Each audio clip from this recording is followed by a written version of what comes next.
Assalamualaikum warahmatullahi wabarakatuh. Perkenalkan, nama saya Andito Aprilio dari kelas 1A dengan NPM 20130100001 dari Keprodian Teknik Mesin UNP Kediri. Dan pada kali ini saya akan menjelaskan tentang prinsip fisika yang ada dalam sayap pesawat terbang dan bagaimana pesawat terbang bisa terbang. Dulu pada masanya manusia cuma bisa bermimpi untuk bisa terbang. Untungnya para penemu pendahulu kita tidak pernah menyerah sampai akhirnya kita bisa terbang beneran. Terima kasih pada kemajuan ilmu pengetahuan, sekarang kita bahkan bisa keliling dunia menggunakan pesawat terbang.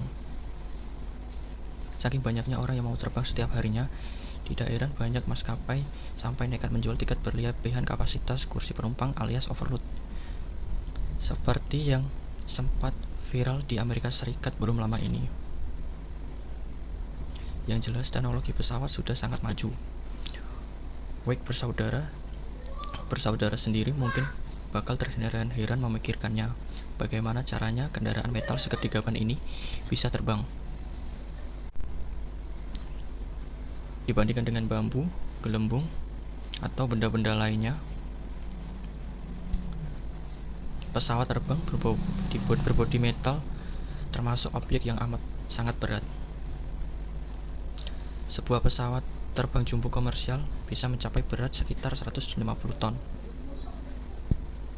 Itu pun belum ditambah berat total penumpangnya, bergalon-galon bahan bakarnya, termasuk tetek bengek lainnya.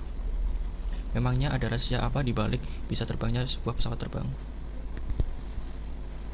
Percaya atau tidak percaya, sebetulnya sebuah pesawat bisa terbang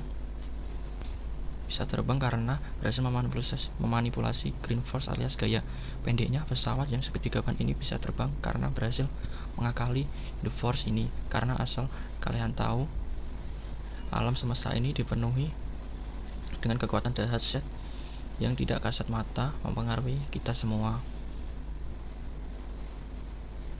termasuk yang bikin kita selalu jatuh ke dalam tanah, gravitasi, atau yang menggambar wajah saat berkebut-kebutan. Pada pesawat terbang sendiri, The Force ini bekerja dalam beberapa bentuk.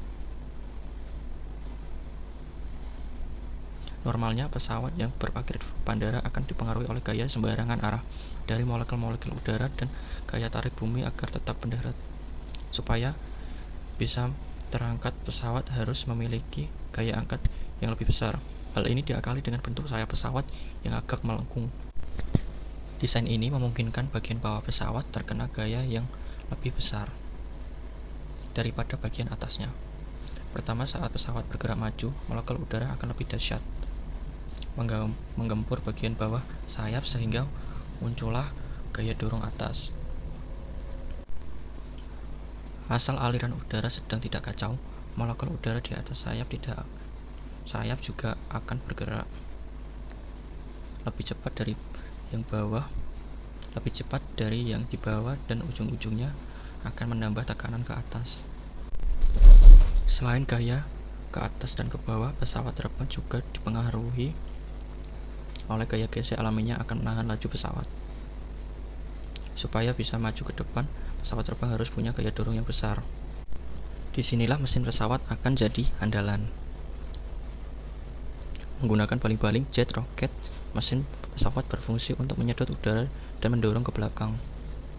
Sekali sedot, tipikal mesin 77 bisa menyedot hampir 50 juta liter udara. Jumlah udara sebanyak ini bisa kita pakai buat bernapas selama 4 hari. Jadi pada prinsipnya pesawat bisa melayang di udara karena berhasil menyeimbangkan semua gaya yang mempengaruhinya. Dengan manipulasi The Force, pesawat bisa mengontrol laju, ketinggian, dan juga gerakan.